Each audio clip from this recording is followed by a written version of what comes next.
So my name is Ken Morris, and I'm with the EAP program from Local 591. Tony Lepore and I do both benefits and the EAP. Tony? Hi, I'm Tony Lepore. I am with Local 591 as well, and we do the benefits in the EAP. And today we have Dr. Watson joining us. We're going to do a Q&A with Dr. Watson. Doctor, can you give us a couple words about your background? Sure. I'm a psychiatrist. Graduated med school and decided that psychiatry was the thing I wanted to do. Previously was in the military, a flight surgeon before that for the military, so kind of familiar with the world that you guys are in and what goes on there. So very excited to be here. Awesome. Well, thank you for joining us. So we hear the term fight or flight often in the mental health arenas and discussions. Could you maybe give us some information on what that means? What is fight or flight? Sure. Yeah, I get this a lot. Being a previous, I actually was in the Army before I went to medical school and actually served in combat. So I had a vested interest in understanding what was going on there. And it's actually quite complex, but really simple if you understand it. And so as you look at it, there's two main parts of your brain that you have to understand to really understand what fight or flight is. The first area of your brain is going to be that unconscious part of your brain. Now I say unconscious, and some people will say, come on doc, I don't believe in the unconscious. So we'll give you a quick example here. Let's have Tony be our sacrificial lamb for the example here. Tony, how many times have you ever had to keep your heart beating consciously? Never. That's right. Your brain is actually what keeps your heart beating. So let's do another one, Ken. How many times have you had to consciously keep your lungs breathing? Not that I can recall. Right. We can hold our breath for a minute, but ultimately the brain takes over and says, I'm gonna go ahead and do this. Otherwise, every time we fell asleep, our heart would stop beating, our lungs would stop breathing. And so we understand there's this very powerful thing called the unconscious mind that's in our brain. And it's very important. It's not the smart part of your brain that figures things out and does analysis and all that, but it knows one or two jobs, and each part of that brain does the really important one or two jobs. Now, one area in your brain, and we'll use the special term and then we don't care if you ever remember it, there's a part called the amygdala. It's part of the limbic system. And what does all that mean? It means you don't have to remember it. This is the part of the brain that does two important things. One, it generates emotions, both positive and negative emotions. You know, you can think of the negative emotions, sadness, feeling rejected, unloved, just anything frustrated, anything that you'd say, man, that's a difficult emotion to endure. But at the same time, it also produces our positive emotions. Feeling appreciated, happy, feeling connected to others, allows you to make memories, that type of thing. Well, that part of the brain, that's its first job.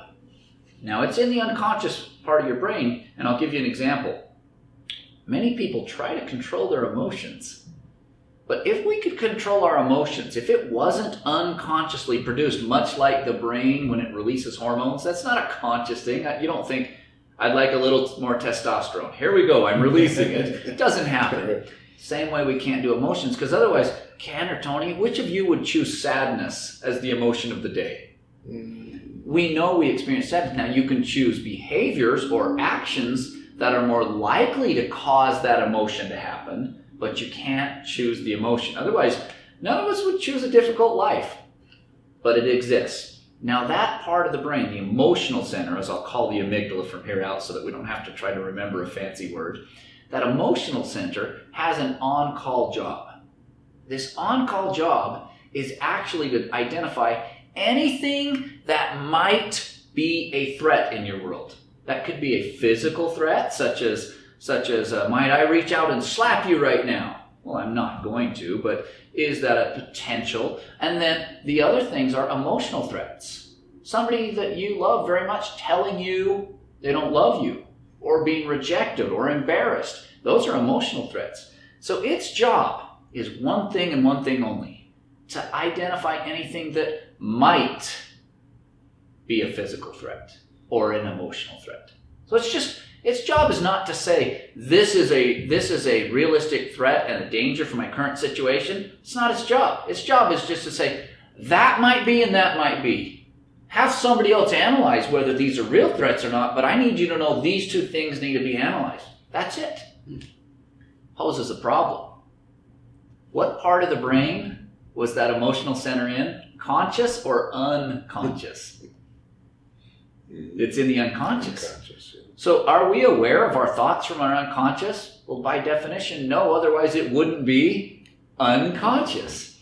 So it poses a problem, and it says, how do I communicate to the conscious mind, the smart part of our mind that makes us human, and help us to be able to analyze whether this is a threat or not? I'll give you an example. Is a bear, a grizzly bear, a potential threat? Yes. A grizzly bear will always be a potential threat to us. But that part of our brain, the emotional center, is not meant to be the part that says a grizzly bear in the wild versus a grizzly bear in the zoo. Its job is not to do that. Its job is just to say, grizzly bear, need you to analyze whether this is a threat right now. So, in that case, who does the analysis to say, I'm in the zoo, it's safe, this bear's in a cage, can't get to me, versus I'm in Montana hiking in the wilderness and that bear wants to eat me and there's nothing stopping it? That's a different scenario. Both are bears, both have potentials. That's where your frontal lobe, where your conscious thoughts are all concentrated, that's its job. And so its job is to say, we're in a zoo. Let's go ahead and relax. You can set down the on-call phone of potentially, let's go back to making memories and those positive emotions. And if it is a real danger, that frontal lobe says, here's how we're going to reduce that threat. Maybe we're going to run. Maybe we're going to pull out bear spray. The scenario. It figures out how we're going to reduce the risk. And so the neat thing about this is the frontal lobe is the part of the brain that is your logical thinking. That emotional center is where your emotions come from.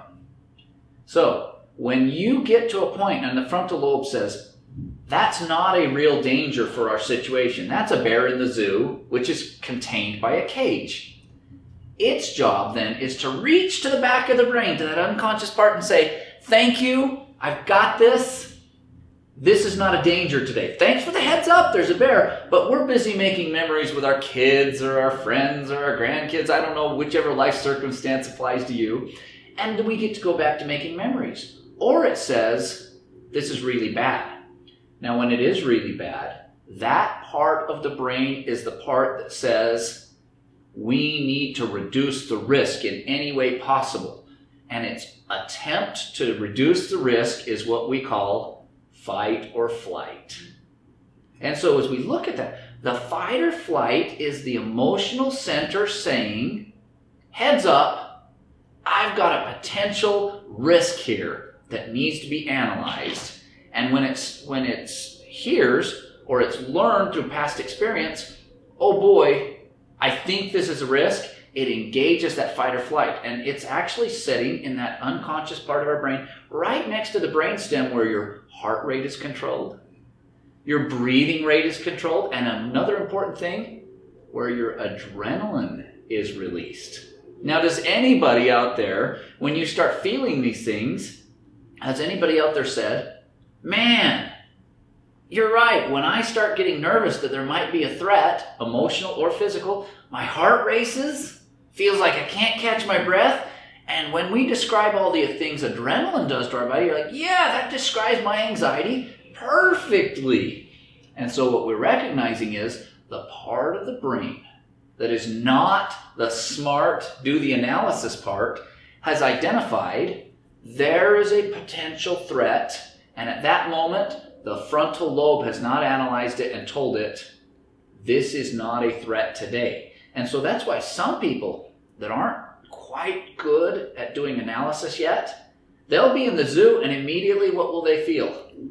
Oh my gosh, my heart is racing, my lungs, I can't catch my breath, I feel I'm shaking, my tunnel vision, I can't stop the tension that's coming into my muscles. All of those spurred on by adrenaline.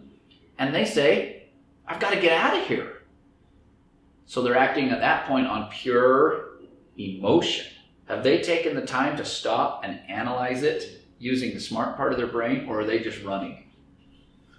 And so you can see now how the important first thing we've got to do in recognizing this is recognize the part of the brain that's going to activate our fight or flight is first going to activate it on a little scale. It's going to be like, hey, think of it this way. It's gonna try to notify the frontal lobe, saying, hey, I've got something here. I see a bear. Is this a danger? And if we ignore that it wants us to analyze something, what does he do? He goes, you must not have heard me. Okay, I'll speak up. That's fine. And he goes, hey, is this bear a danger to us today? And I'm still ignoring it because I don't like to work through things that are difficult for me. And so I go, oh, I'm still ignoring it. And then he goes, that's my bad. It must be noisy where you are. And I'm speaking just like, I'll turn it up even a little more. So now he's going, hey, is this a danger? There's a bear. And if we still don't listen, he can get to the point where he's yelling at the top of his lungs. Now, what would we call it because he can't communicate through using voice waves like we do. He's unconscious mind. He can't use thoughts. What is the only way he can communicate? Heart rate, breathing, adrenaline. And so talking a little bit could be, oh, I feel a few butterflies. We've all felt that. Oh, that's him saying potential danger, emotional or physical. What does it look like when he's screaming at his top of his lungs because he's afraid you can't hear him? People have nicknamed that a panic attack.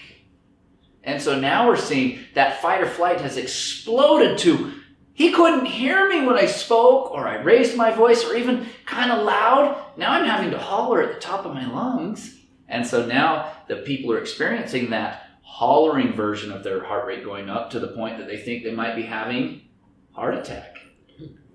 Or they might be saying, I can't catch my breath. I can't stop shaking. And they can get to where they're literally shaking, and it can affect their intestines and their guts, and they can't stop sweating in areas where there's a lot of blood flow, and it's clammy in other areas, and tunnel visioned where they can hardly think, and sometimes it gets so bad that they almost pass out. Suddenly realizing that's because the emotional center is activated, and we haven't done the analysis using that frontal lobe or the logical portion of our brain. And so as we get that going, we start to say, actually, this makes sense neurologically. We can understand that. And so fight or flight is nothing less than that part of your brain whose job it is to say, might be a threat, notifying us that we might be, and it's been long enough that we didn't logically think through the situation, and now it says, that must mean I'm out of time, we've got to run. Whereas, what are we going to do with that? What is the right answer in these situations? We want to slow ourselves down and think, oh my goodness, I'm in a zoo. Nobody else is running. Now I'm logically processing it. So what do I know at that moment when I see nobody else is running? I've got a minute where I can think through this. It's not a situation where I need to be running. Conscious is now working through it. And then you look and you go, there's that bear. I had a bad experience in Montana hiking where I had to use bear spray to get away. But today this bear is in a cage. Notice the analysis. I don't think this bear is a danger to me. Unconsciously, what happened? He reached back and said to that emotional center, thank you, but today, in this situation, this bear is not a danger to us. Now I'll admit to you, it takes a few minutes for the adrenaline to burn off. I wish adrenaline were off just like that, but if you've ever had a time where you got really nervous, you may shake for a minute while it burns off, but a few minutes later, then all of a sudden, you're calmed down and you're returning back to normal. That's because it reached back. And so fight or flight is, the frontal lobe has not reached back and told it, that it's not a danger today in this situation. And that's good, because in the times where it is a danger, the frontal lobe helps it to figure out the safest way to get away. And so we want to balance that logic and the emotion. We would never want to ignore one or the other. We know people who make their decisions completely on emotion, and normally they're not known for making the best decisions all the time. We know people who make their decision completely on logic, like Spock in the Star Trek show is an example of that. And they make that completely on logic. They don't always do well at working with others. And so the way we want it is an equal balance of logic and emotion. We wouldn't want to eliminate either. And so does that explain what fight or flight is, or have I talked in circles? No, it does. Oh, that was great. That was very well, that was really good. So, just real quick, could you give us some common real life situations where we may encounter that, like in our personal life? Sure. Say that you're doing a very important job. I know in your industry, you guys have auto mechanics, engine mechanics. And when I was working with the mechanics in the Air Force, and they were working with them, many times the tolerances, they had to bring something and adjust something. It was really, really precise that they had to do it.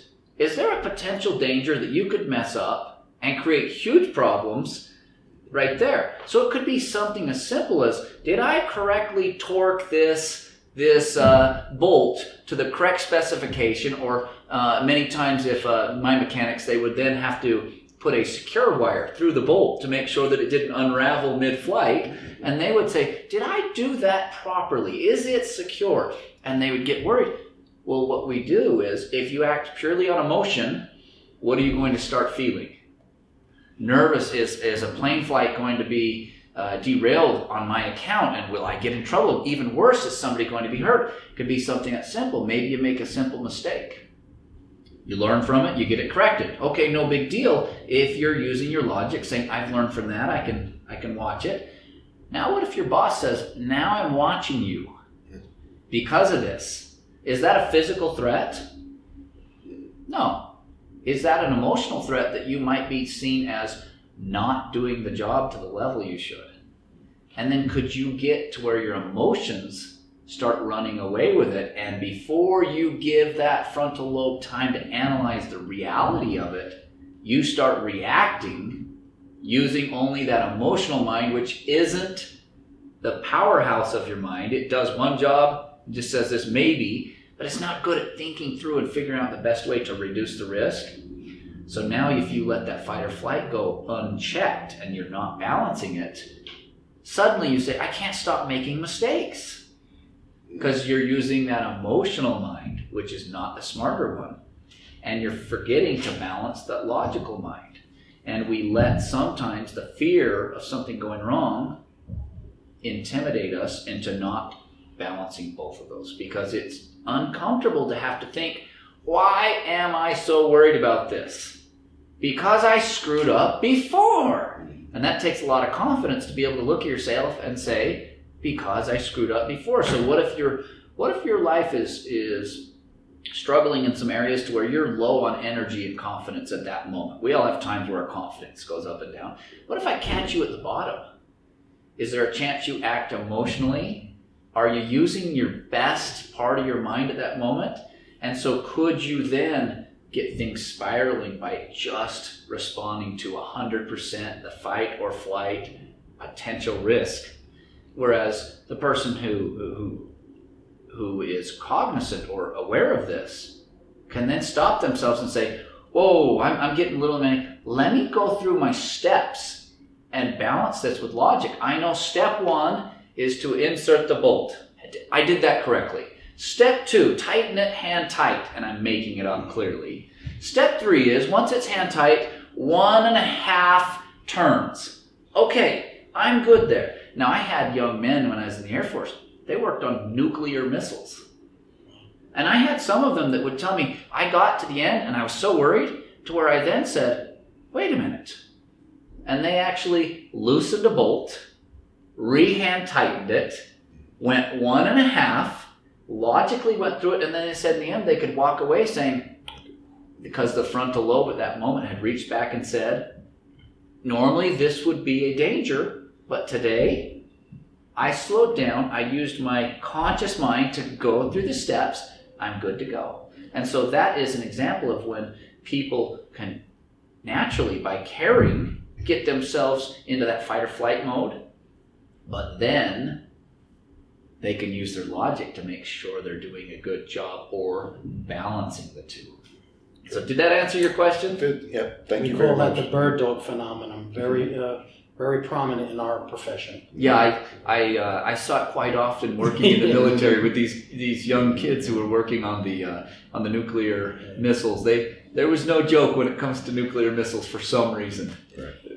So, Dr. Watson, is there any other scenarios in the fight or flight that any other options in the fight or flight to change the scenario or different scenarios? You really come down to two options and a counterfeit, and we'll talk about the counterfeit a little bit more here in a few minutes because it's a section unto itself.